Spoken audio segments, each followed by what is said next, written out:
Semua jenis usaha tidak dapat mengabaikan risiko operasional.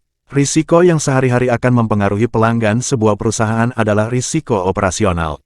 Risiko operasional sangat perlu diperhatikan karena mempengaruhi semua usaha. Manajemen risiko operasional yang tidak tepat telah menyebabkan kerugian pada perusahaan yang besarnya sama atau bahkan lebih besar daripada kerugian yang ditimbulkan risiko kredit atau risiko pasar.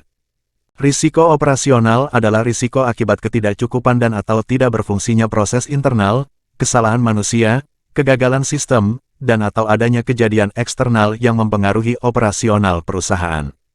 Tujuan utama manajemen risiko operasional ke depan adalah untuk meminimalkan kemungkinan dampak negatif dari tidak berfungsinya proses internal, kesalahan manusia, kegagalan sistem, dan atau kejadian-kejadian eksternal.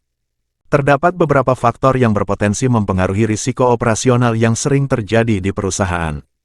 Tantangan mengukur dan mengelola risiko operasional adalah untuk mengidentifikasi kejadian apa yang merupakan risiko.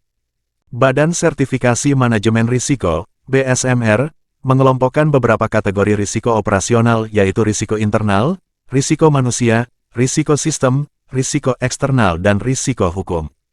Kewajiban penerapan manajemen risiko operasional di Indonesia baru diterapkan untuk industri perbankan dan lembaga jasa keuangan non-bank. Namun, perusahaan ada baiknya memperhatikan penerapan manajemen risiko operasional tersebut. Risiko operasional adalah risiko akibat ketidakcukupan dan atau tidak berfungsinya proses internal, kesalahan manusia, kegagalan sistem, dan atau adanya kejadian-kejadian eksternal yang mempengaruhi operasional perusahaan.